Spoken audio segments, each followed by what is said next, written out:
Hello, folks. Welcome to Rational Science, the only site on the internet that does physics. Everybody else does. I don't know what they do. They certainly don't do physics. Anyways, I'm still a little congested. Been with this for like 2 weeks. Very little now, just getting rid of it. So if you don't mind, I'm going to be drinking my mate here to kind of humidify the insides of my bronchs. I think they've expanded or something. I don't know exactly what, but I'm getting over it. Anyways, we have a great day today, and we're going to be looking at the test of general relativity, all the tests that they ran.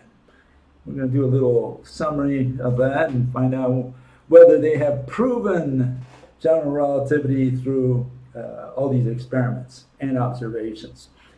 Anyways, we're going to start today again with the ether. We haven't gotten rid of the etherists. Okay, so keep that in mind. And we have this fellow, and he was recommended to me. They sent me his paper, and so I looked at it. I didn't get past the abstract. It was over my head. I'm not that smart, so I didn't read it beyond that. It was beyond my pay grade completely. So here it is, this guy from the East, somewhere, I don't know, Moldova or Transnistria or someplace like that. And this is what he says, and I imagine him as, that's not him, but that's how I imagine him because he sounds a lot like the, Sacha Cohen, and his imitation there of the Eastern folks. And this fellow says, on the general reality of gravity, as well as other forces in nature and the creation of material particles. Material particles. I wonder what other kinds there are. And force fields in the universe. And he goes out here ranting about different things. He says it establishes the Planck constant represents what? The density of momentum of the void space in the universe. The density of momentum of the void space. Well, that is way over my head, for sure, okay? So this guy's too smart for me. Anyways, he says, this work proves, he's going to prove here, he's going to shove it down your throat, okay? That gravitational force has its opposite force in the internal momentum of atomic particles of matter. It establishes that two terms, mass and electric charge, introduced by mankind, are not known in nature. It is proven, again he proves, right, that in nature there is only one type of force, and that is the force balance of inertial forces between the internal momentum of particles and the reversely oriented force of its own force field in the surroundings of mass particles. My God. And again, this is over my head, so who am I to even read this, right? I don't have the authority to read this. This work further maintains that the essence of the composition of the mass of all atomic particles, as well as all force fields in the universe, is the same and is created by what? The compression of density of the momentum of the void space. Okay, so this fellow is obviously, talking stuff that's way over my head, over my pay grade. I can't match it, so I decided not to read his paper. It was just too much for me, I hope you understand. And then I had another fellow from that side of the world, Transnistria or who knows, Czechoslovakia or whatever, Yugoslavia. And he says the following, and again, I can imagine these guys from the East, I don't know what they study, but this is what they say. And again, I'm imagining him as that, as Sacha Cohen, says it's very wrong to call a two-strand twine a rope. Even the rope you show is two ropes. Any freaking rope on earth is made of many threads. When you point to that thing made of two ropes and say it's a rope, it's two pieces of rope, each made of many threads. It's never made out of two threads. That thing you call rope, I know for sure, it's martisor in my native language. You don't understand that word. Yeah, I guess I don't. I bet you can't even conceive that notion of martisor. Uh-huh. So what the guy is saying is, Bill, it is not the rock, it is the martisor. I'm sorry, I didn't know. So from now on, I beg from all of you, don't call it anymore the rope hypothesis. It's now the martisor hypothesis, okay? Here it is, okay? Just so you heard it here first, okay? It's the martisor hypothesis. And yeah, it consists of two atoms doing their quantum jump, 2D and 3D there, and torquing the rope in between, okay? So let's get it right, folks. It's the martisor hypothesis, or hypothesis, I guess. I don't know. Maybe I'm pronouncing that wrong. And I just hope everybody follows, this recommendation. Otherwise, you're going to be upsetting or pissing off all the Ukrainians and Polacks in Chicago. Okay, and continuing with some of these individuals here, we have an etherist. Remember this one? He ran away. Why? Because he couldn't tell us what the ether is. He couldn't illustrate the ether. He said he was a lousy painter. And then he couldn't tell us how a particle turns the corner. And so the guy who turned the corner and left was him. Okay, but now we have another fellow. He comes around and he says the following. He says, apparently he's not on ether, he's on crack. He said the following: ether is not a particle. Particles are ether perturbed. Perturbed. Okay. It's hard to understand. Absolutely. Ether, rest, pure potential cannot be illustrated. I guess not. I guess, how do you illustrate potential anyways? And only its perturbations can be. Okay, so he can't illustrate the thing. He's going to illustrate what it does, which is perturbations. That's interesting. And as he says, since all things are ether perturbed, they are tied like a dog on a chain and staked to ether. So I guess some kind of string, I guess. He would have to identify that, right? How it's connected. All matter in ether is ether perturbed, which is the loss of potential that we call force and motion, and then it's returned back to ether pure potential. Man, I'd like to have whatever he had. Objects are not accelerating towards each other. They are accelerating towards the null point between them, that null point being ether. Okay, so let's see if we can collect all this and figure out what he's saying here. He's saying the ether is potential. It's the middle location between two objects, both of which are concepts. And concepts, as far as I know, have no power to perturb anything, especially objects, things. So yeah, unless he can turn his ether into something, I don't think he can have any chance of influencing the physical world. Okay, so this is something that these people, for some reason never catch. They're always thinking of concepts, and they want you to understand it through concepts. And no, you cannot. You need, in physics, the first rule of physics, you need to have objects. That's the golden principle. You can't do physics without objects. You need an object. And these people want to do it without objects. They take concepts and they turn them into objects. And then when you ask them to illustrate, they say, well, I can't illustrate because it's potential. Well, potential is not an object. Of course you can't illustrate potential. And he said, but let me explain to you my theory. Who cares about your theory? You've already started on the wrong foot. You need to have a physical object if you want to do physics. Physics is 150% materialistic. No spiritual people, no spiritualists allowed. Okay? So if you're spiritual, you talk about conscience and all this other nonsense, you're in the wrong field. That's how simple it is. Physics, you need physical objects. First rule, you need an object. Okay, so these people, you wonder what they're doing in physics. They should be, they should go to church and pray for their salvation or meditate or whatever, and so, here you have these people and they're in the wrong field. They talk about, the ether, and they talk about, flying high, you know.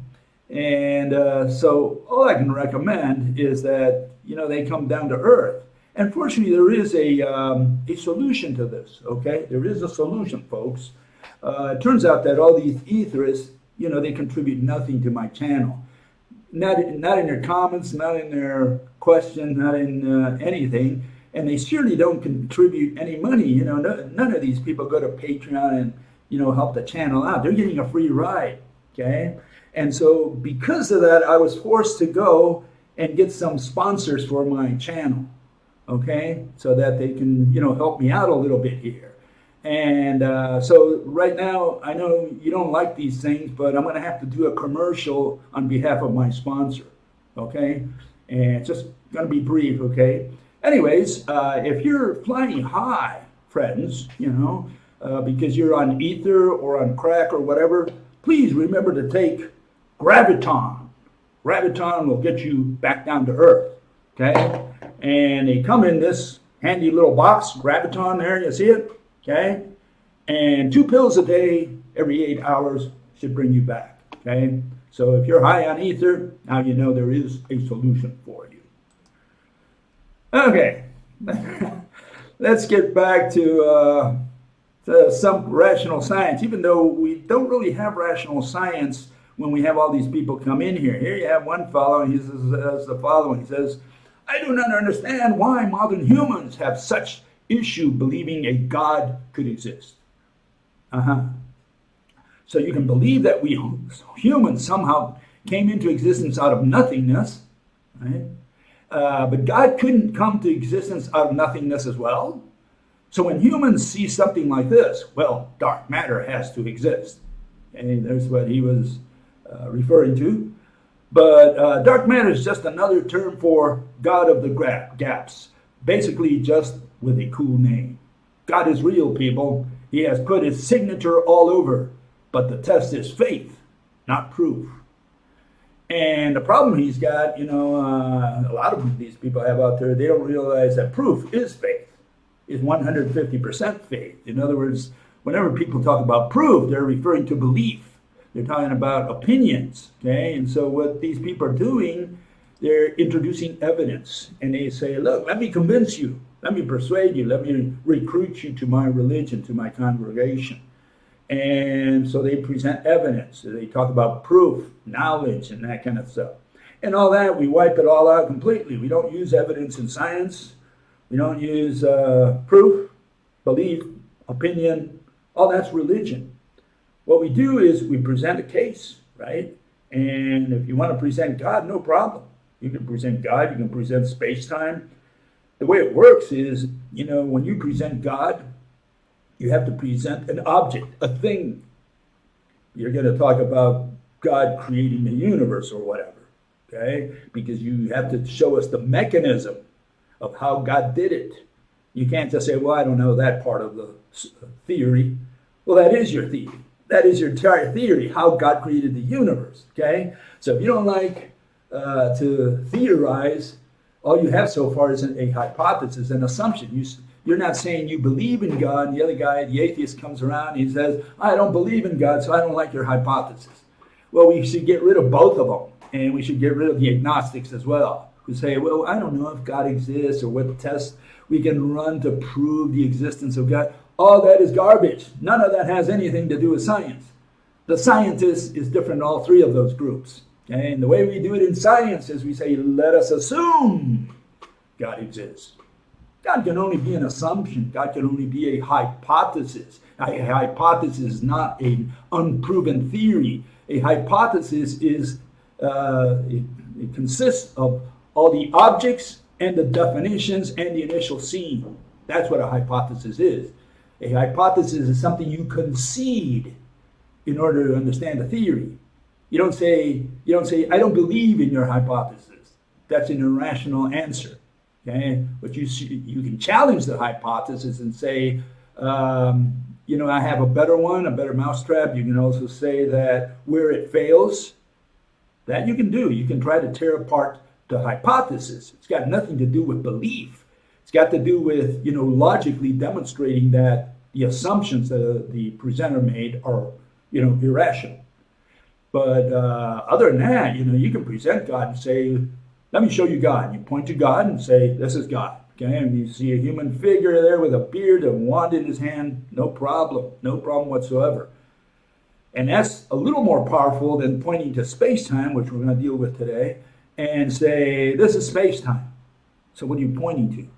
You're pointing to a bunch of number lines, and you're going to use that to explain gravity, the warping of space-time, this canvas, this trampoline. No, we have a problem with that. So in that sense, God is superior to space-time because God is a thing, if you present him as a thing. You can't present God as love or intelligence or grace or whatever. You can't present God as a concept. You have to present God as an object, as a thing. And if you say God exists, all you're saying is that thing that you just presented, that human-like figure, has location within the universe. Okay? There's a set of distances between God and every atom in the universe. There's a distance between his nose and my nose. No problem. That's what you mean by God exists. Do we believe that God exists? Do we don't believe that God exists? Irrelevant. It's an assumption. You say, let us assume that God exists. And now you can proceed to your theory. That's the way it works in science. Now, in the religion of atheism, theism, and agnosticism, they talk about belief and disbelief. And they say, well, I don't really not believe, I disbelieve. And they play around with it. They're chasing their tail around all the time. No. In science, we reject all three of those groups and say, let us assume that God exists. And God is this fellow I'm pointing to. He's got hands, arms, whatever. Then it's okay. But you can't do that with space-time. You cannot present space-time as a physical object to start your presentation. And that's going to be the problem with general relativity in general. Okay, so last week I talked about this. I mentioned this little note there. There are two people, A and B, in space with a taut rope. No tension currently in between them. And one fellow answers, that's wrong. The taut rope does have a tension by definition. Yeah, absolutely. A taut rope has tension. Taut and tension are synonyms. There is no difference between them. There is no motion when you talk about tension, when you talk about taut. Not in physics. In the religion of mathematics, they talk about how much it's stretched. So they're talking about values. And they're not really talking about taut or tension. They're talking about pull.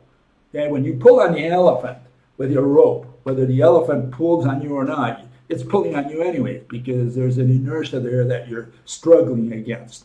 So you're stretching the rope. Okay, and you can stretch it more and more and more and more. As long as you're stretching, you're doing pull. You haven't stopped. Okay, it's only when you stop, completely stop. In other words, a static frame in the film, that you have tension, that you have tautness. Okay, until then you don't. And so tension is a static concept, whereas pull is a verb. Pull, like push. They're forces, and force is a verb. It's a dynamic concept. And here's a little summary, using the Universal movie. Okay, for those of you who never saw this before, well, what we show here is all the ones in yellow are static concepts. There's just a couple examples. And at the bottom you have in beige and violet there, you have the dynamic concepts. Dynamic concepts take at least 2 frames. Static concepts require a single one. And force and tension are totally different. Tension can be illustrated, the concept tension can fit in a single frame. You don't need to move anything to have tension or tautness, okay? Tightness or whatever. Force, on the other hand, whether pull or push, you need 2 frames of the movie because someone is winning the tug of war. Tension, no one wins the tug of war. So if this is the Universal movie and God takes a snapshot for us, right, and brings it to Earth and shows it to us, well, in a single frame, all you have is every atom in the universe at a given location from every other atom in the universe. Okay, that's what you have.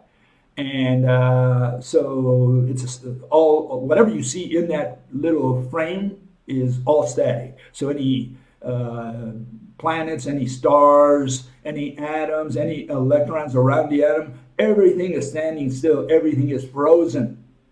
Okay? And that's essentially, you know, what kills time dilation and all the other nonsense invented by the mathematicians. Okay? So yeah, tension is a static concept. It's not a force in physics. Okay, tension is a static concept, and so yeah, a rope that is tense, that is truly, genuinely tense, is static. There's no motion. Okay? We don't care why, who's pulling. We don't care any of that. All we're saying is tension in physics is like a dumbbell.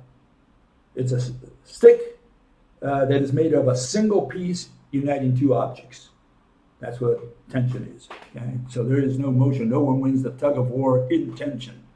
And so, yeah, he's right. The taut rope is tense, no doubt about it.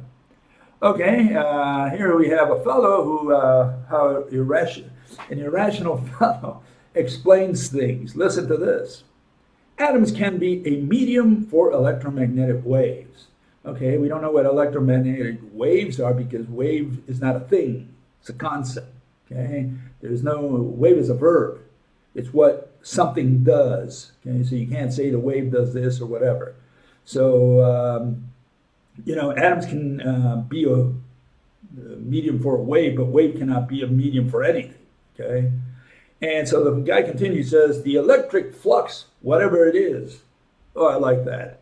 Electric flux, whatever that is. You know, I don't know, but yeah, the flux. So he just pulls these words out of nowhere and says, hey, I'm going to use them. But flux means flow. Okay, it means flow. What is flowing? And he says, ask Gauss. You know, Gauss the mathematician. And between them is what bonds them together. Yeah, so he never tells us what it is that the object is, the thing is, the physical entity is. He talks about waves, which is not a concept, which is a concept, which is not an object. He talks about a medium, but so far he hasn't mentioned any medium. He says flux, whatever that is, you know, it just means flow, okay? And then he says, if you want to know what is flowing, you know, the physical object that is flowing, ask Gauss. Okay, let's ask him. I went out there and talked to Gauss, and he said the following. He says, Gauss' law states that the total electric flux out of a closed surface is equal to the charge enclosed divided by the permittivity, okay? And the electric charge, what is that? Such as a single electron in space. Now, electron is a physical object, charge is a concept. So, no, charge is not an electron is not charge. Has an electric field surrounding it. Field is not a physical object. Field cannot surround anything, okay? Because the only thing that can surround something is a physical object, some kind of container, or you know, anything that like a coat surrounds your body. You know, that would be a thing. But field is a bunch of numbers, and so you can't say the electric field surrounds something, region. In pictorial form, this electric field is shown as lines of flux being radiated from a dot, the charge. Okay, so again, he brings these concepts. These are called the Gauss lines.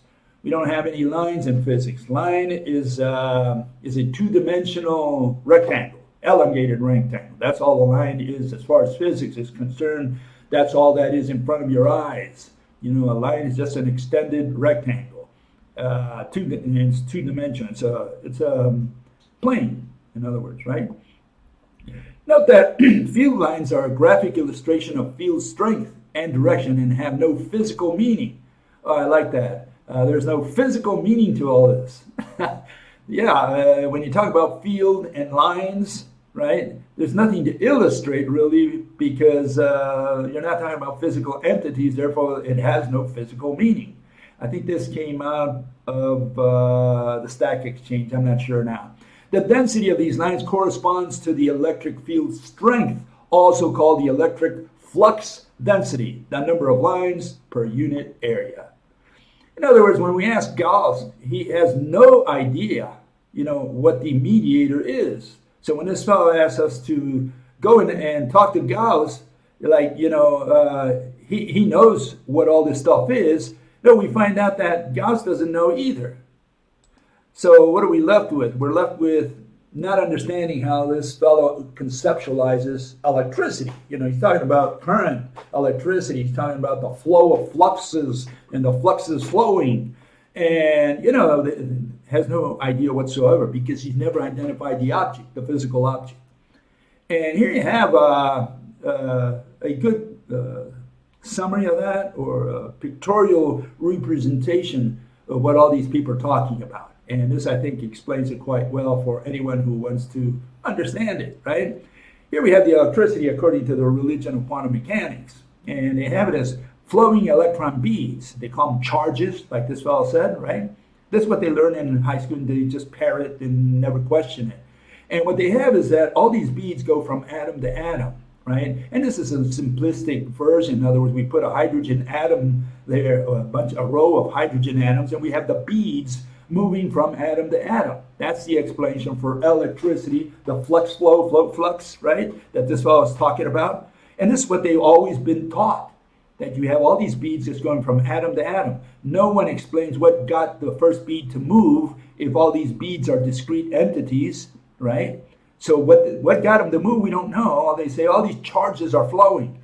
You know, charges can't flow because your charge is 1.6 times 10 to the minus 19 coulombs. That's what charge is.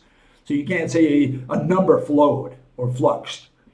So this is the notion they have. We have a different notion of what electricity is. We have all these atoms. Again, we're illustrating it with hydrogen atoms, okay? And for simplicity's sake, just to understand the concept. And it's that all these atoms, right, really molecules, they're merged with the one next to it. All the neighbors are merged, and they all spin or, you know, rotate in place. They spin around in situ, right? And so electricity is not flowing anything from A to B, from negative to positive or anything like that. What it is torsion in situ torsion. Okay, it's turning in place. Okay, so we have different concepts of what electricity is. The nonsense that has been taught in high school and college and is continued to be taught in high school and college even to this day, right?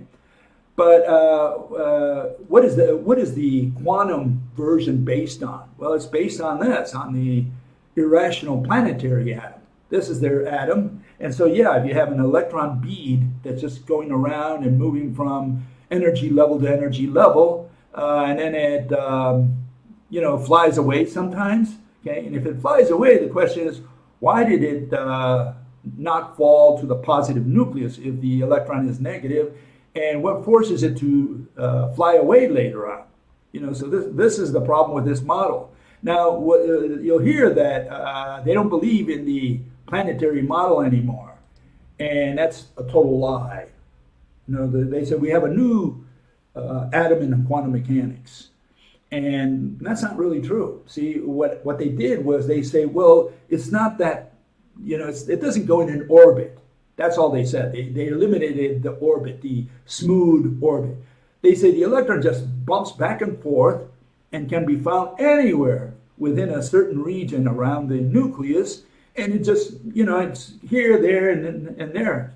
It just jumps around. That's all they said. That's the atom today. But they still consider the electron to be a negative bead that's somewhere around the nucleus, which is a positive nucleus. Most of it, at least in the case of hydrogen, there's only a proton, right? And so what they have is this electron bead, which is no longer orbiting in circles or in ellipses or whatever. Now it jumps around, you know? And so they say, well, we don't know where the electron is. Who cares? You still have a planetary type atom where you have a little bead surrounding a bowling ball. That's the atom that they have. And yeah, what happens with that is when they do electricity, like this guy got, you know, this is how he got indoctrinated in high school or college, whatever. When they do electricity, sometimes they get rid of the atom altogether. They just do it with the electron beads, no atoms. See, here you have it. These are the three versions, okay? You have the original version, which is the classical version, more or less you could say, which is the electron beads flowing from atom to atom. Then they get rid of the atom itself, the nucleus at least, right? And you have only the beads flowing, right? And again, you see our model at the bottom. There's no flow of anything. All we have is torsion, in situ torsion. Okay, that's why why electricity is so fast, because it goes nowhere. As soon as you turn on something, you have clockwise on one side and counterclockwise on the other side, right? Depending on from what direction you're looking at. And so this positive and negative is only an issue of clockwise and counterclockwise. Mother Nature does not understand positive or negative invented by humans. Mother Nature does understand clockwise and counterclockwise. Okay, so some people, like the electric universe, these individuals, they're even worse. I mean, what they do is the following. They say that all stars are connected by electricity. And they show this, these filaments, okay, that connect stars and galaxies and planets and who knows what else. They think gravity is electricity, or the electricity is gravity. And so the question here is, if gravity is electricity, electricity is gravity, and what you have is, according to the model, right, beads flowing from one atom to another, what they're essentially saying is that the entire universe is full of atoms. Everything is full of atoms, and what you have the electron bead going from atom to atom, from one star to another. In other words, between any two stars, there's gazillions of atoms. The entire universe is filled with atoms. And the only reason that, the electron bead can flow from the first atom to the last atom that's close to the other star is because you have this string of atoms that carry the electron bead from here to there. But if we get rid of the atom, now it's even worse, because now you have these beads, these electron beads just flowing through space from star to star, from galaxy to galaxy. Means that, the reason we're attracting Andromeda Galaxy is we do it electrically, not gravitationally. That means that we're doing electricity. That's according to the electric universe. And that means that they have all this series of atoms. And the electron bead is going from atom to atom, from one galaxy to the other. And, okay, even if we concede that, let's concede it. What the hell? I mean, no problem. We concede it. We got all these atoms. They're all discrete entities. Each atom is a discrete entity. Each electron flowing from atom to atom is a discrete entity. How do you maintain this pull, how does one star attract another? How does one galaxy attract another if it's made of all these discrete entities that cannot pull? I can't pull with a bunch of balls in a row. I can pull on the first ball, that doesn't pull on the next ball unless there's some kind of connection that you can illustrate and identify for us, right? But if you have a series of balls, it's like, from one star to another, okay, pull on the first ball, see if the last ball comes towards you. How do you do it? And that's the problem with the electric universe, all this nonsense about positive and negative. They deal with positive and negative because they're going to be talking about concepts. They're going to say positive attracts negative. They don't know how it does. They don't know what the mechanism is. They just say it does. And with that, they want to explain gravity. No, you have to put a physical object. We need to see, a physical object that you illustrated, a mediator, that you can show us how you pulled that star, in the case of the Andromeda Galaxy, is moving towards the Milky Way galaxy. And I think the electric universe accepts that. The question is, how does our galaxy or their galaxy pull on us? How do you pull with discrete balls if you're going to do it with electricity? And again, the only way we can do that is if every atom in Andromeda is connected, physically connected to every atom in our galaxy, meaning that there's some kind of invisible, intangible, elongated mediator that connects every atom here to every atom there. Only then can we explain attraction, pull, okay? Okay, so here we have, I think the same fellow, and he says electromagnetic waves can be longitudinal. Because I said the other day that they were transverse, that's the official line, and we don't talk about waves, but yeah, whatever it is, it's transverse, right? But this fellow says it's longitudinal and can penetrate solid metal. And it says Professor Mail of Germany has experimental kits for sale to the public that demonstrate longitudinal electromagnetic waves. Well, who has it said, P.T. Barnum said, there's a sucker born every day, so I suggest you go and buy the kit, you know? I mean, who knows? So here's Professor Mail. I went to talk to him, you know, see what he has to say. And he could not tell me what that wave is made out of, right? The transverse wave is made out of vectors, according to the official version, okay? So not much we can do there, you know. We don't have, the wave is not a physical object. It's just made out of vectors. What is a vector? Magnitude and direction, okay? But here you have the longitudinal wave, you know, goes back and forth. Unlike the transverse wave always goes forward, longitudinal wave always goes back and forth. And so the question is, what brings it back? And is that what happens with light? And so people have a problem with his longitudinal wave because he's got to explain, you know, what it's made out of and show us, how the wave pulls backwards. In other words, how it moves backwards as well as forward. You know, with sound, you have this compression and rarefaction of the molecules of the air, and that's why you can hear. You have all these vibrations. And that's more or less what he's saying light is. Well, all he's got to do is explain, you know, what light is made out of, right? The mediator of light, and shows what the mechanism is. And of course, I'm sure Professor Whale is only too busy selling his gadgets to, you know, the suckers that are born every day and who who believe that light is also a longitudinal wave. Okay, that came out of the fact that, you know, when you do the slit experiment, the way they illustrate it is with these water waves. Well, water waves are longitudinal and transverse wave. They have both components in them. Because the water, like I showed the other day, you know, also goes backward and forward, backward and forward. That's why that's the longitudinal component. And you can't do that with light because light goes forward, never goes backwards. Except under the rope model where you really don't have back and forth. All you have is torsion in situ, but that causes pressure on both atoms, on the electron shells of both atoms.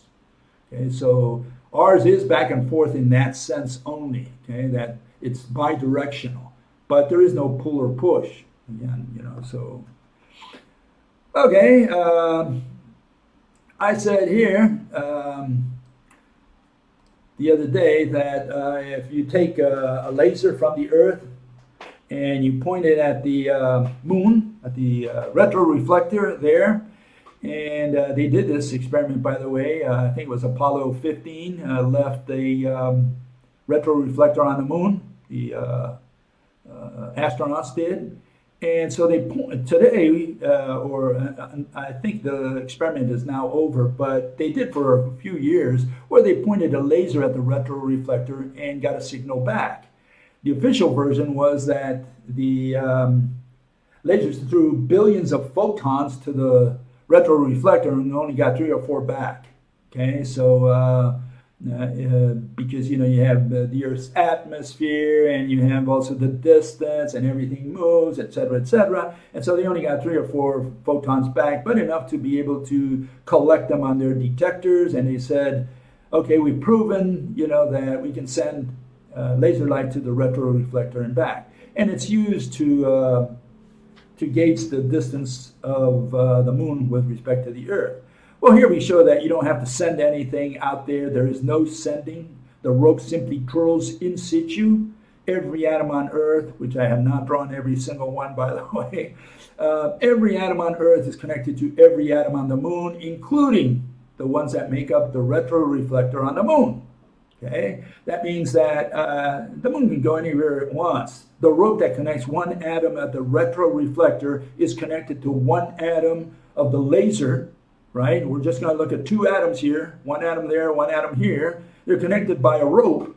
That rope twirls at a given frequency. In other words, there's so many links, and so much the link length is so large, etc. Right? And so we receive that image back from the moon simply because that atom is connected to the laser on Earth. Period. We're done. So the moon can go anywhere at once. Okay, that was the explanation under the rope model. So this fellow goes in there and he says the following. He says, Mythbusters debunked that years ago. Exactly what they debunked, I have no idea what this fellow is referring to. I don't know if he's saying that they debunked that the laser does not come back, or what it is. He didn't explain what they debunked. So they visited an observatory that has a laser, which they use to demonstrate how much laser light is sent to the moon and how much comes back. Okay, yeah.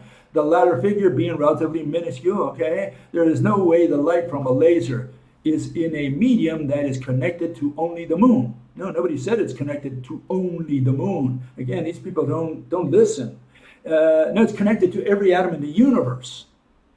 Okay. The ropes are connected to every atom in the universe, from one atom to every single atom in the universe, radially, in every direction.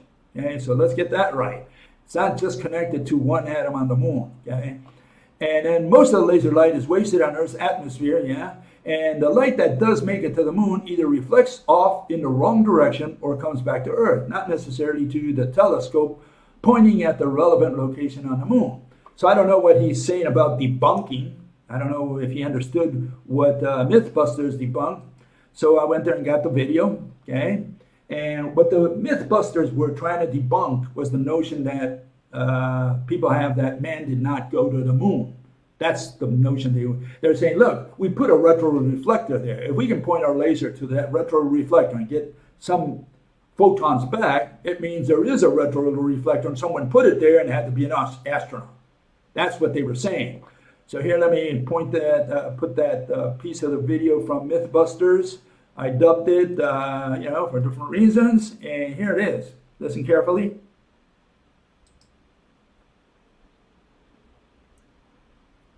If there was a retroreflector on the moon, and we knew its exact location, and we had a powerful enough laser, we could detect the reflection and prove that there is man-made equipment on the moon.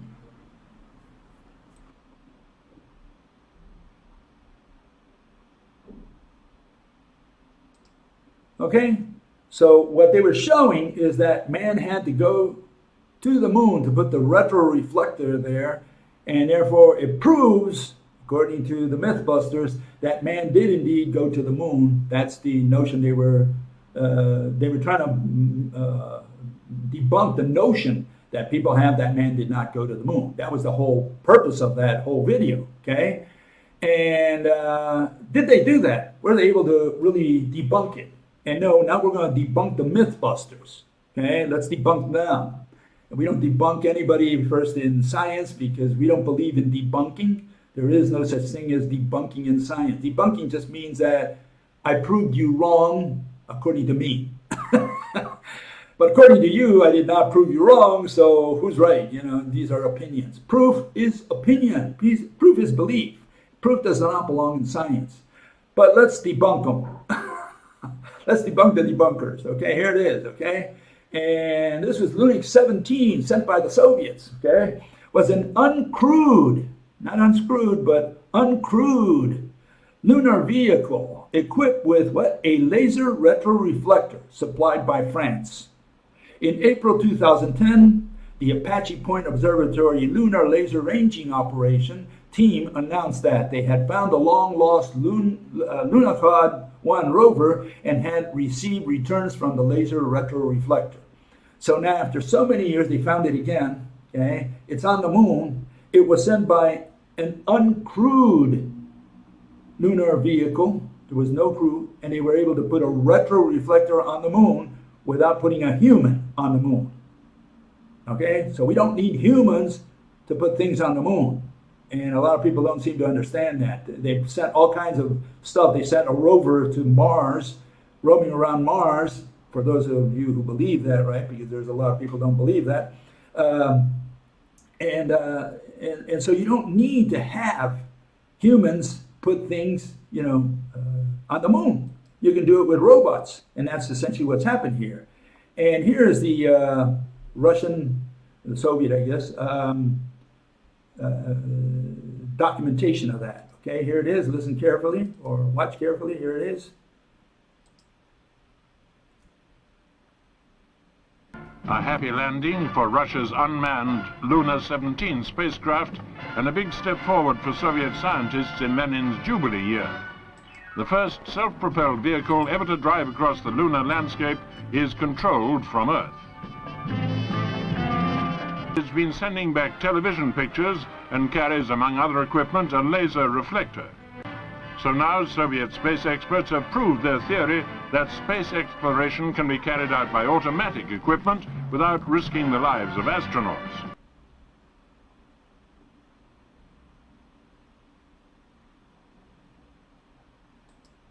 Okay, so yeah, we don't need, so the debunkers, these mythbusters, they didn't debunk the notion that man did not go to the moon.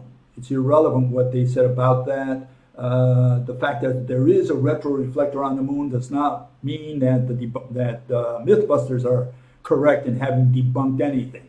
So for a lot of people, this notion that men went to the moon or did not go to the moon, it's still under debate.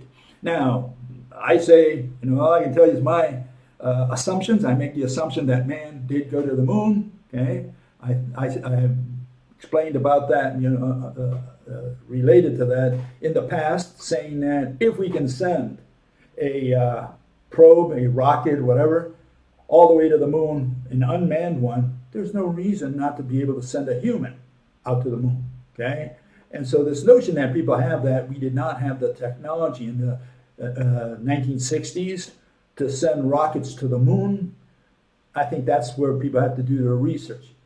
And yes, we have sent objects to the moon. And I also talked about the ISS, International Space Station, and it goes around the Earth, what was it, 15 times per day.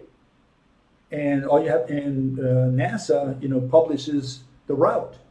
So if you can move to if you really are interested, go to the region, you'll see this thing go over your head. And this thing is enormous, right? It's really enormous. And they built it little by little. So the question is, do we have things out there that, go around the Earth and so on, satellites and so on? You better believe that that's what we have out there. We do not talk through, sardine cans when we talk on the phone. That's one issue. The other one is that it took many trips to the ISS to build it. And so if we have the technology to do this thing, we have the technology to go to the moon. And again, going to the moon is no special thing. It's just a question of, just follow Newton's laws and you'll find out that it's not so difficult to send something to the moon. You need a rocket and that's it. Okay? So I always make the assumption that man did go to the moon until I find something that convinces me otherwise, Certainly not shadows, stars in the background, the jumping gravity, that kind of stuff. You're not going to convince me on that side because, again, the main argument is that unless you can show that the actual going to the moon could not have been done in Hollywood and vice versa, that you could do it in Hollywood, then you have no case. Because if we can do it in Hollywood, show me that what they did in reality, which is send someone to the moon, was not made in Hollywood, or that it was not made in Hollywood. You got to eliminate one of those two possibilities. And no one can do that, because as soon as you say, well, this was made in Hollywood, you could say, of course it could have been done in Hollywood. No doubt about it. You haven't debunked the notion that they went to the moon just by saying it could have been done in Hollywood. Yeah, it could have been done for real, it could have been done in Hollywood. And, all those errors, I'm sure that if they did it in Hollywood, they would have made so many errors also. Okay, so let's move on here. Fellow says, general relativity is a tensor field theory. Okay. What are we talking about here? Well, this is getting to the new subject. Let's start again there. we've got this subject matter, which is general relativity. What is general relativity? Okay, and what can I say? General relativity is a theory that's been around for over 100 years now. It's a theory that says, in essence, that gravity is the warping of time. And you warp time, you warp the seconds, the minutes, the months, the years, whatever, and that's gravity. That's what it says in a nutshell. So once you know that, you're an expert in general relativity. And this comes from this fellow here who wrote a paper. It says, general relativity is a tensor field theory of gravitation with universal coupling to the particles and fields of the standard model, meaning quantum mechanics. It describes gravity as a universal deformation of the flat space-time. So you have flat space-time, right? You sink it, like I showed last week. And when you have that curvature, now you have gravity. That's it. That's the theory. Okay? Theory in physics is very simple. It's using words. We don't use equations. We don't measure anything. We don't do any experiments. All we do is explain the theory, the mechanism. The mechanism is warp time. Okay? And that's what these people are saying. And this is what they put out there, and that's what many of the laymen believe, because they say, well, these guys know all that math. They must know what they're doing. It turns out they don't. They have no explanation for gravity to this day, but these people talk as if they knew what they're talking about. Okay, so here we have, we have that it's a tensor theory, but here we have more than that. It's not only a tensor theory of gravity, it's a metric theory of gravity. They justify it saying Einstein's equations describe the relation between the geometry of a four-dimensional pseudo-Riemannian manifold representing space-time and the energy momentum contained in that space-time. It's also a mathematical theory of gravity. It's justified as follows. The mathematical code, which encapsulates the entire theory of general relativity, represents 16 equations, 6 of them duplicates, which define the nature of space, light, and travel in our universe. And it's also a geometric theory of gravity, and we have the quotation of John Wheeler says, space-time tells matter how to move, matter tells space-time how to curve. And there's also a field theory of gravity. I don't know what kind of field, it's a poppy field, who knows what kind of fields they're talking about. So we got to look at this word field because it underlies all these concepts here, okay? And so, we need to get to the bottom of what general relativity is about. And what it is about is all these words that they use. They say it's a field theory, a tensor theory, a mathematical theory. None of those are physical objects. We want to know what kind of physical object underlies the theory, because they're going to talk about a mechanism of gravity. Especially today, we're going to be dealing with the, tests, the confirmations of relativity. Mm-hmm. So what is a confirmation? Well, it means you're going to do some kind of test out there, something. Anyways, here we have why it's a field theory. One fellow tells us in the stack exchange, he says mechanical theory. He wants to distinguish between the two. He says a mechanical theory which describes time evolution of a particle or a system of particles regardless of the fields affecting the particle system. In other words, he's saying it's irrelevant whether a field touches the particle, right? They're just looking at the single particle moving through time, okay? Through space-time, through space, I don't know what word they want to put in there. Anyways, they say it's just a particle moving without indicating what effect the field has on the particle. On the other hand, a field theory is the opposite. It says a theory which describes. I thought a theory was an explanation. And these people talk about descriptions, immediately change the word to description because it's the only thing that mathematics can do. Describe. It has no power to explain. In fact, they've never been able to explain anything. Like Mary Poppins, I never explained anything. And so it says a theory which describes time evolution of a particle or a system of particles, taking the effect of fields on the particle or the system. Right, so he's looking at the effect of a field on the particle into account and describes time evolution of fields themselves. Okay? General relativity is clearly a field theory because the Einstein field equation, right, and there you have it, is an equation of motion for the field, okay, at each point in time. And the metric of space-time, which is position dependent, hence a field, is determined by the energy matter distribution. Okay, so they're looking at all this fuzziness out there that they don't understand, which is this word energy and this word field, and they say that affects whatever object moves through space-time. And what is space-time? Well, it's the energy and the field that they're talking about. But saying that a rotating frame is not a physical field is not a matter of choice. It's a coordinate-induced fictitious effect, not a physical field. A physical field? What are these people talking about? What is a physical field? Field is a concept. It's always been a concept. These people talk about physical fields, and of course they get all tangled in their own semantics, their word salad. These people are saying that you have these fields and that they're physical, whatever that means. Physical means that it can bring down a wall, a concept called a field, a region. Is that what a field is? Just a region of numbers? And so this is where the problem is. So we look at the word field, and here it is, a quantity. That's what it is. A field is a quantity represented by a number that has value for each point in space and time. And then you have a breakdown of each one of those words, keywords. Number, mathematical object, they call it. No, it's not an object, it's a concept. Value, an indefinite mathematical object. No, it's not an object, it's a concept.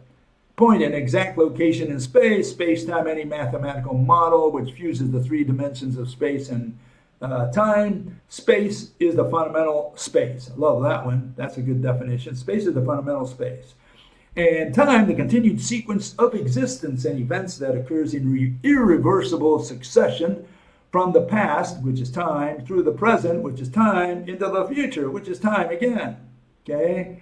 And irreversible, they've even reversed that, you know. The irreversibility of time is now, all you have to do is put a negative sign in front, and then you have reversible time. They can do anything in math. In math, it's absolutely the world of wonders. You can do anything, cheat, lie, everything's accepted. Okay, so we want to really understand what a field is, at least from a physics point of view. What were they talking about all these years? And, you know, Faraday told us exactly, or more or less, what his notion of field was. He's the guy who invented the word, so hopefully we pay attention to him. And he says, I cannot conceive curved lines of force without the conditions of a physical existence in that intermediate space. In other words, the space is what he called the field, but he says there are these lines of force which are physical. And today they've gotten rid of all these lines of force, and they say, well, those are not physical. We just use them to represent magnetism or whatever, right? And we have good old Max there, Maxwell as well. He also says the following. It says, field, a space in the neighborhood of the electric and magnetic bodies. In that space, there is matter in motion. Matter in motion. Okay, so field is a region where there is matter in motion. That's what it means from a physical point of view. From a mathematical point of view, matter in motion is just, it's just a bunch of field is just a bunch of numbers. Okay, it's with units. And they get weaker the farther away you get from ground zero. So you're talking about gravitational field, it just gets weaker. You're talking about a magnetic field or electric field, it just gets weaker as you get farther out. That's all it is. So it's just a region of numbers. Okay, that's all it is. Okay, so here, let me illustrate for you what a field is. Okay, watch carefully. Here goes.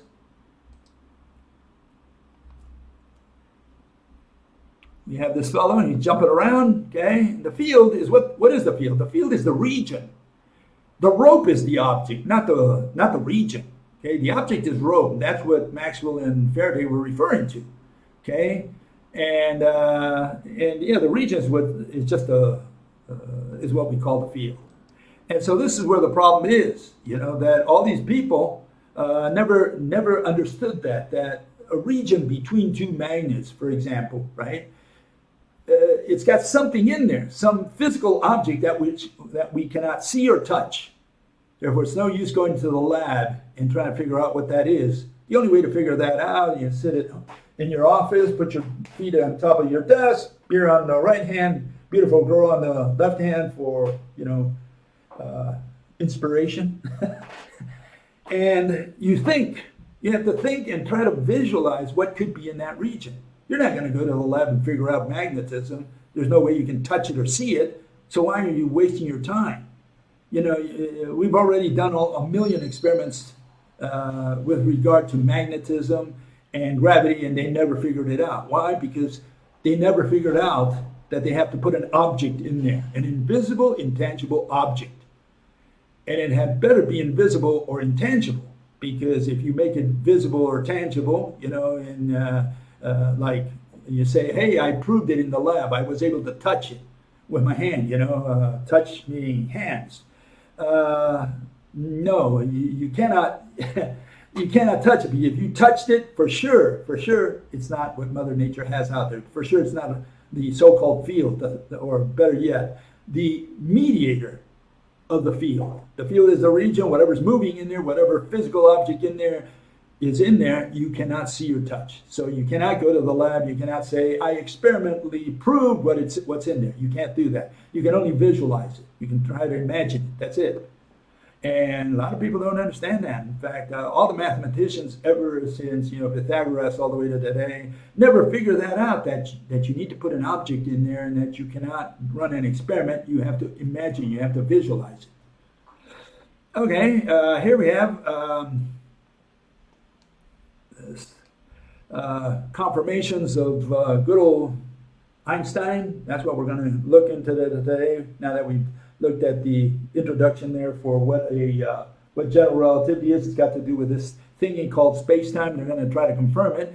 And the first thing we need to mention is that they're not going to confirm it in a lab or a field. Okay, they can't do field work or go out there in the universe and say, we've confirmed the field. No, you can't confirm the field. You cannot prove the field. You cannot detect the field. All you can detect is that which is tangible or visible. And so it's no use going to the lab or field, which is the way they intend. These are the confirmations, the tests, the proven tests of relativity, or the ones they boast about, that they ran to confirm general relativity, meaning that space-time is real. Okay, that's what they've done here. And so you cannot use your eyes or hands, because we're not going to the lab or to the field. You can't see or touch that which is invisible and intangible. And certainly you can't detect concepts. These people go in there and they use words like field and energy, and these are concepts. And they never realize this. Time, it's a concept. How do you plan to detect time? With a clock? Catch the minutes and seconds with a clock? Is that how you do it? And so all the confirmations, or alleged confirmations, of general relativity are indirect. They're inferred, okay? Because you can measure the visible, but you can only infer the invisible and intangible. And so all the confirmations of GR are based on irrational assumptions about the mediator. Why are they irrational? Because they are all abstract mathematical concepts, which they treat as objects, and they say, we've confirmed the field. How did you confirm the field? How did you confirm the wave? How did you confirm space-time? If all these are concepts, that's the problem. What did we say the other day, last week? Space-time, what is it? A bunch of number lines. That's all it is. And so to say that you are able to confirm through an experiment that the number lines warped, you can do that. You can explain a theory at best, right, that you warped the number lines. That's already irrational. But to say that you went to the field, out there in space, and that you actually proved the existence of warped number lines, now that's getting even, deeper. You really fell into a rabbit hole there, okay? So let's start at the beginning. How are we going to prove it? Well, let me show you an analogy how these people done it, okay? And you go to a friend's house. Okay? You go to a friend's house, and you see this. You see a curtain moving. And your friend tells you, oh, by the way, what you're staring at there is my grandmother moving the curtain. Oh, is your grandmother in the room? Oh, you bet she is. She died many years ago. I see. She died many years ago, and she's moving the curtain. Well, yeah, I mean, this was her house, and she doesn't want us to sell it. She always said that. And so, she comes every now and then, moves the curtains to let us know that she's watching. Okay. How do you know it's your grandmother that's here? Maybe if you close the windows, Says, well, what else can it be? Okay, what else can it be if not my grandmother? This is a haunted house. And so this is more or less the argument that you're going to see here throughout. This is the argument. These are the arguments that they raise, that the relativists raise on how they proved general relativity, space-time, and all these good things, black holes, and etc. Okay, and so here's a summary of the first three tests that Einstein proposed. Okay, comes out of the Wikipedia. Albert Einstein proposed three tests of general relativity, subsequently called the classical tests of general relativity in 1916. He suggested the perihelion precession of Mercury's orbit, the deflection of light by the sun, and the gravitational redshift of light. Those three were the predictions, as they call them in mathematics. The predictions. And if these predictions came out to be true, well, then you've proven, right? And Einstein added, this is in a letter he sent to someone, I think he sent it to the, I think it was to the press, to the newsman. If a single one of the conclusions drawn from it proves wrong, it must be given up. To modify it without destroying the whole structure seems to be impossible. In other words, he was raising the stakes. He's saying, it's all or none. I'm going to put all three of them in there. It's got to be all three or none of the three.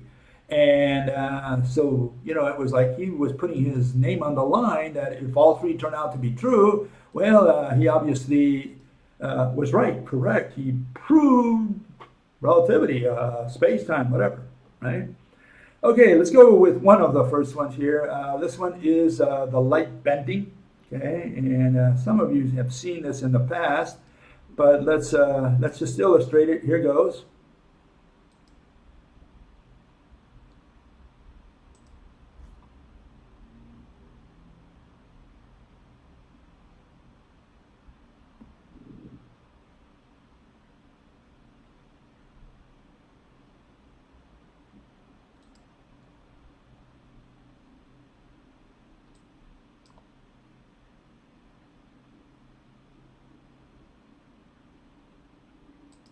Okay, that's light bending. You can see a star behind the sun during an eclipse. Okay, you can see the light of that star. So they say, well, light must have bent around the sun and the moon and come to your eye. Okay, and well, there's a couple things we talked about in the last couple weeks about this, so let's go through them real quick. The first one is the double slit experiment, also the bending of light, but they don't call it the bending of light here for some reason. Partly because it's not done with mass. It's not a gravitational effect. They say this is a interference effect. And the way they could explain it more or less with waves, they have a mechanism. The problem with waves is there is no such thing as a wave. They cannot explain it with particles, and the way they explain it is saying that, well, a particle can be anywhere. And so if it can be anywhere, then obviously it can be anywhere on the wall. The only problem with that is that if the particle can be anywhere at random, you would not get those specific fringes every single time and consistently. You could get them everywhere, all these particles everywhere. And that's not what they say. They just show this and say, see, we did it with particles. We just said that the particle can be anywhere at once. They interfere with each other, and that's how they made the fringes. And we don't have to do any of that. We take a little bit of both. We like the wave explanation, and we say that if we have a rope tied from every atom from the flashlight or the laser pointer or whatever, and we point it at a needle, okay, we don't have to turn any corner because every atom in the needle, at the edge of the needle, is connected to every atom in the flashlight, and every atom in the edge of the needle is connected to every atom on the wall. Okay, so now we have interference pattern. There you see it. Okay, and no problem with that. As I explained the other day, all you have to do is you can simulate it with your hands, right? and you have your hands. Let's see if I can do this, like this. And if you move your hand to one side, right, let's do it the other direction, like that, you can see how they slide with respect to each other. What does that mean? That they can be offset by half a link or whatever, and that's why you see the fringes. You have destructive interference and constructive interference with a rope, and I've explained that in the past. You have the atoms pumping at a different rate for things that go below the visible range and things that go up in the visible range, which is why we see these fringes. Okay, anyways, here we have Andromeda, I've shown this in the past. If light bends, first you got to tell me what light is. And the question is, if light is made of photons like that, or if made of a single piece that extends from Andromeda all the way down here. Otherwise, you have to tell me where the photon begins, where the photon ends. Okay, are we saying that we have a series of photons, one right after another, coming towards Earth, all the way from Andromeda? Or are we saying that it extends? And so, yeah, the physical nature of the mediator of light is very important in this case, because you have to tell us, there's no such thing as a wave, so you have to tell us what the wave is made of. And particles, discrete particles, you cannot explain this phenomenon because, again, you have one right after another. First, a series of particles can never travel straight. That's the first problem, and I explained that the other day. And then the question is, you have one right after another. Where does a particle stop? Where does it end? Where does it start and where does it end? You have to identify all this before you can do your theory. But then this has to do with bending of light. One in the case of the slit, they just say it does so. They don't know how it's bent. They can't do it with waves. They can't do it with particles. They just say it is so. So they don't have an explanation really of why the fringes are there. But it's not a gravitational phenomenon. It's not a mass-related phenomenon. On the other hand, anything that is out there, in space, that is alleged to be a mass/gravitational phenomenon. Okay, and so what's the issue? Let's debunk that. Debunk? Did I say debunk?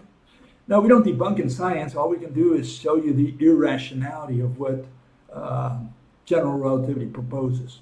And here it is. Here we have a laser, right? We're going to point it at a mirror. And that mirror reflects it back to another mirror behind the laser. And we can do this in different ways, but this is just one setup. Okay, so here's Bill Gates' experiment to show the irrationality of what general relativity proposes. Okay, we have this, right?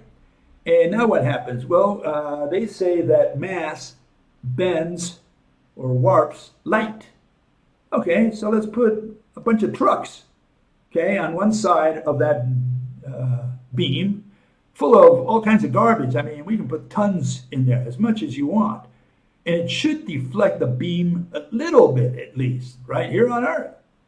And so the question is, if we do this experiment, will it really bend the beam? Let me make a prediction for you. We don't do predictions in science, but these idiots, they talk about predictions. Okay, let me predict that light will not be bent by mass. Okay, put as many kilograms and many tons as you want on those trucks. Fill them with landfill, whatever you want, garbage, and it will not bend the beam. Okay, only these mentally retarded mathematicians talk about the bending of light. Okay, rope stretched tight, can't bend it, no way. But there's also another way of showing this. You don't have to get a whole bunch of trucks full of garbage, right, to do this. Much easier way, you can do it today. You can buy a couple mirrors, right, out there, and do the experiment known as ray reversibility, the principle of ray reversibility of optics, and one that cannot be assaulted at all, okay? And that is that light retraces its exact path, okay? So when you send it through a prism into a mirror, then back, the light always travels in the same exact path. That's impossible with particles because the entire planet moved the room moved, the universe moved, what is it? The sun moved. Everything moved. Certainly, you move with respect to the particles which are suspended in air, so to speak. The particles have no reason to stay their course. There should be a curvature there, and it's not. It's always done with straight lines. And so here it's a little exaggerated just to show the point. And the point is that, light always retraces its exact path. And, all these folks, they talk very little about these experiments that have been done for a long time. These are observations that are no longer in question. And, this debunks any notion that light can be bent, okay? Especially, or that light is even made of discrete particles. It can't be made of discrete particles because that's what would happen if they were made of discrete particles. Photons, whatever you want to call them. They can never travel straight, one right after another. They would swerve. They would trace a curvilinear path through space, through the region. Okay, so here we have another one of these classical confirmations. It's the gravitational redshift. And this was a couple of guys who did an experiment over there at the Harvard Tower.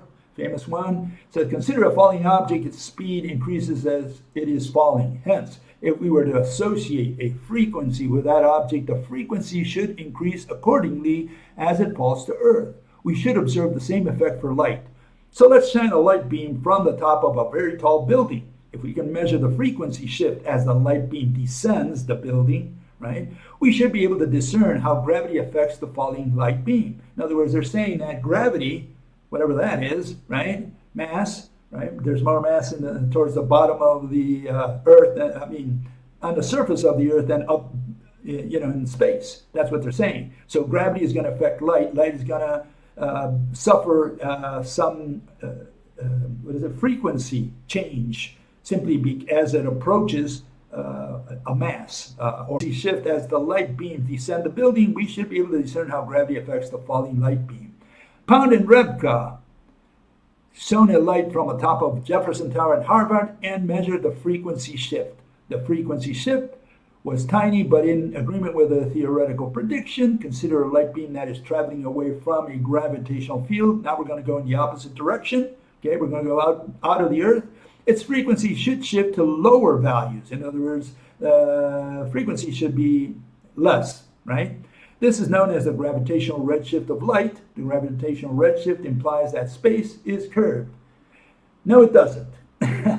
No, it doesn't imply that space is curved. What's curved is your mind. It's warped.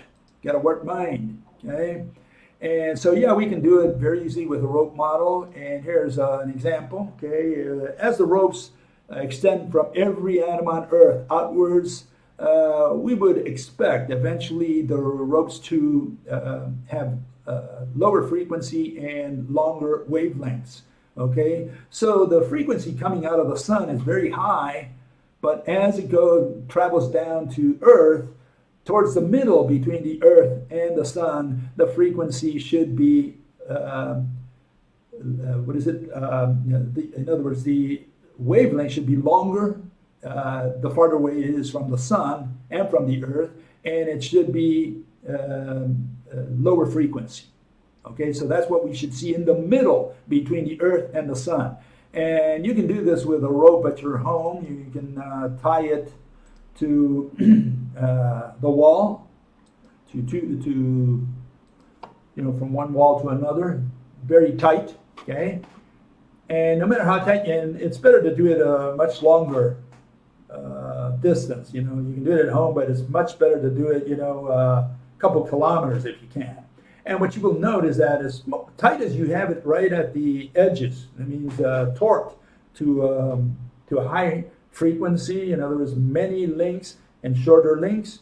As you go out, the links will tend to get longer and longer, and the frequency, in other words, number of links per unit length, will be lower. And so we didn't need to do the Harvard Tower experiment. We can predict that all ropes coming out of the Earth going upwards should have lower frequency.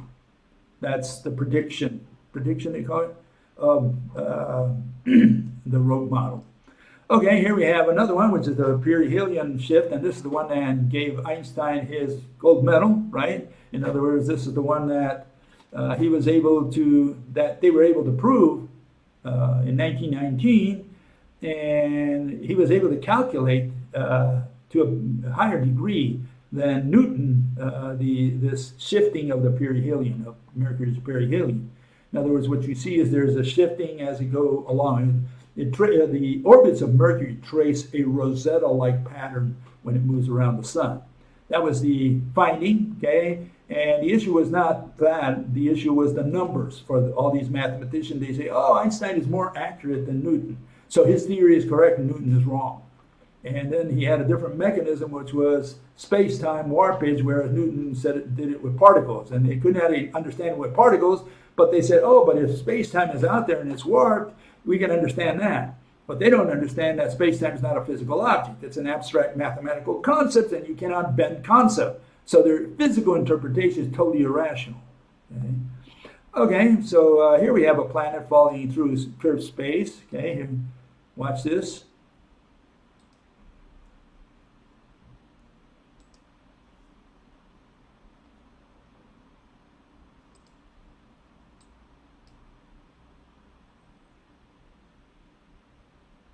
And this is what they say is happening with Mercury. Essentially, it's following curved space, you know. So because of that, Einstein got his medal. In fact, here we have the newspaper from the day that Eddington gave Einstein his gold medal. There is it. Okay, found it. Einstein wins tic-tac-toe gold medal, right? And so he had this equation. He won the tic-tac-toe contest, I guess. So yeah, it was Eddington who made Einstein famous by proving, by demonstrating, you know, whatever they call it in mathematics, proving that space-time, especially time, is warped. Seconds are warped. You figure it out. Okay, there are more modern tests of general relativity, and here let's go through them real quickly. The first one is the gravity probe B. Okay, and this is NASA sent a probe in the 1970s and proved the lens theory frame drag effect.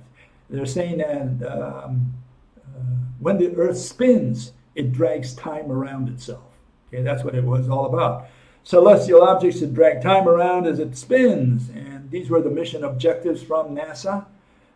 Gravity Probe B is a NASA physics mission to experimentally investigate the geodetic effect, the amount by which the Earth warps the local space-time in which it resides, and the frame dragging effect, the amount by which the rotating Earth drags its local space-time around with it. Okay. Give me a second here.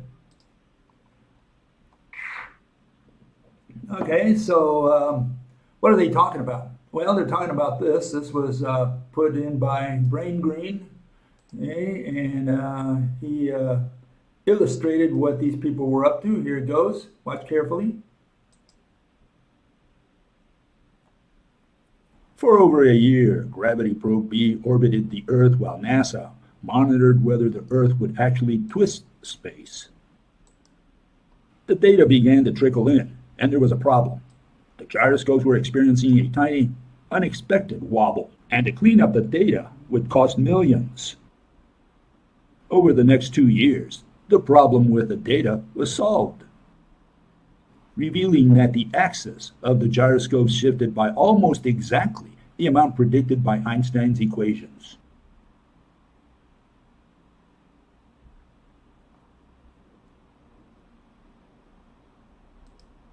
So what is the problem? Well, the problem is this. Let's remove all the other garbage that Brian Greene put in there, and let's just leave the arrow pointing, which is really what we want to know. What are those? What's that grid? What is that stuff? Perhaps it's warp number lines? Is that what they're showing there? Warp number lines? So the question is, what moved? What came in contact with the gyroscopes? And this is the question that they never answer because they're giving us a physical interpretation. They're saying they went out there and ran an experiment, right? Where whatever was out there, in other words, time, was touching something in the gyroscopes, and they're saying that this warped time is what moved the gyroscopes. Because now they cannot say, well, that's just our way of saying this. They cannot get away with that because now they ran an experiment, a hands-on experiment. Now they're using see and touch. They're using a detector.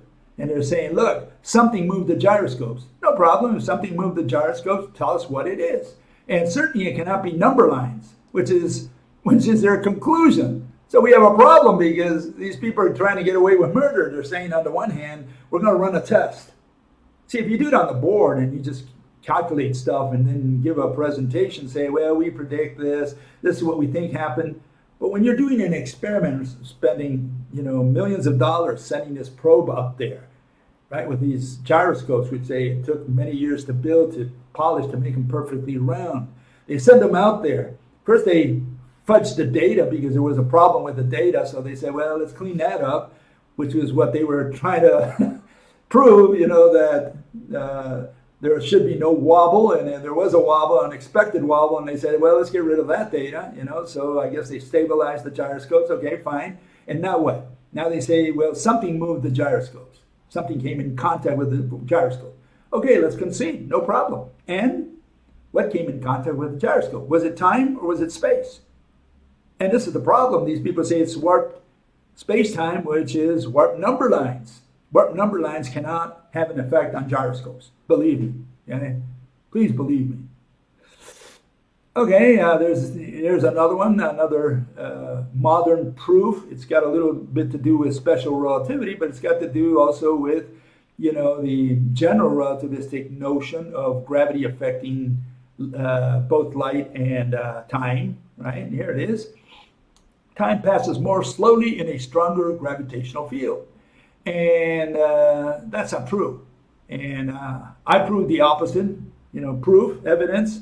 There you see it on the right. You can take your atomic clock to the top of the Eiffel Tower and leave its clone at the bottom, right? And they say, look, according to our prediction, to our measurements, the clock on the top should run faster and the one on the bottom should run slower. And we're not as sophisticated. We did it with an hourglass, with a sand clock. And we found out that it's the opposite. The clock on the top, is the slow clock because it's farther away from gravity. And remember, this is a gravitational clock, unlike the atomic clock that Einstein uses there. And when you go to the bottom, you find out it ticks faster. The grains fall faster because it's closer to the source of gravity. And so, yeah, all I can tell you is that Einstein's prediction did not come true. Okay, so we debunked, disproved, whatever you want to call it. We showed that his principle is irrational. And then here we have another confirmation of relativity, okay, test to confirm, to reconfirm and confirm and whatever, Einstein's theory. It says in 2015, LIGO detects gravitational waves, whatever those are, ripples in the fabric of space-time. Oh, that's what they are. Allegedly generated by two black holes or neutron stars orbiting around each other. So they detected these gravitational waves that came all the way to Earth, and they said, oh, we know for a fact because of their power and et cetera, that they came from the collision or the merging of two black holes or neutron stars. Okay, so waves of what? I mean, here we're talking about physical again. We're not talking about just putting numbers and using and saying that we don't do this in mathematical physics and theoretical physics. No, right now you're saying you ran an experiment, you detected something, we're touching something, and these people say they touched a wave. Well, you cannot touch a wave. Wave is a concept, wave is a mathematical concept. That's where the problem is here. And so the question is, if you did not touch a wave, or if you did touch a wave, what is it that you touch? What is a wave? What is the mediator of the wave? You can say you can't say you touched a wave in physics when you go to the ocean, What you touched is water. It's called water, okay? Molecules, if you want. Atoms. You didn't touch wave. Wave is the notion of ordinary speech, saying, oh, I touched the wave, I bathed in the waves, I swam through the waves. No, you can't talk like that in physics. That's okay, ordinary speech. In physics, you have to name the object, the thing, the mediator, the substance, whatever you want to call it, okay, the entity. If you go to the ocean, you touch water, you touch molecules, you touch atoms. All those words are valid. You cannot say you touch the wave. Like at AMD, we had the sign say, catch the wave. Catch the wave. Yeah, you can't catch the wave in physics. Okay, you can catch water, you can catch atoms, you can catch molecules, or whatever you want to call it. You can catch fish, when the ocean throws them to you. But you cannot catch concepts, you cannot catch fields, you cannot catch energy, you cannot catch waves. No, this is not a semantic argument. The semantic argument is the one that general relativity is introducing into science. Okay, that's the way it works. And so, until they identify the physical object, they cannot say they detected gravitational waves. And so just keep that in mind. And a lot of this has to do with the wording that mathematicians have created to get their theories across. And here we have one last one here, the direct observation of black holes. They took a picture of this a couple years ago, and they say, oh, well, look, we took a picture of a black hole. And is that a black hole? And a lot of people just look at it casually and say, oh, okay, there's a black hole. I understand what that is. There's that dark region in the center, and that's the black hole. Absolutely not. Okay, that's not a black hole. Black hole is a little dot in that center. And that dot is not even a dot. It's known as a singularity. And that singularity in that region has no size, has no diameter, has no radius, has no volume, has no shape. Singularity is nothing. It's the definition of nothing. And so it doesn't have infinite density. It has no density whatsoever because there's no volume there. And and then the other problem with this is that according to relativity, the black hole crushes all matter out of existence. And if it crushes all matter out of existence, there is no matter. Mass is the quantity of matter, or a measure of the quantity of matter. Therefore, this thingy called singularity doesn't have any mass either. So let's see, it has no size, no radius, no diameter, no volume, no shape, no matter, no mass. That's the definition of nothing. But even if we were to concede all these things, that it does have mass, kilograms, how do kilograms move a star around itself? How does kilograms flay the outer skin of a star from far away? That's the mechanism they have to identify. To say that mass does it, they haven't said anything. Mass is a concept. Mass can't do anything in this world. Okay, and so when you get down to it, you say, well, how do they prove, these this black hole? And here you have good old Nobel Prize Reinhard, what was his name? Reinhard Genzel. Okay, and he says the following. He says, an unambiguous proof of the existence of a massive black hole as defined by general relativity requires the determination of the gravitational potential to the scale of the event horizon. Okay, this proof can in principle be obtained from spatially resolved measurements of the motions of test particles, okay, in close orbit around the nucleus. In practice, it is not possible to probe the scale of an event horizon of any black hole candidate. Okay.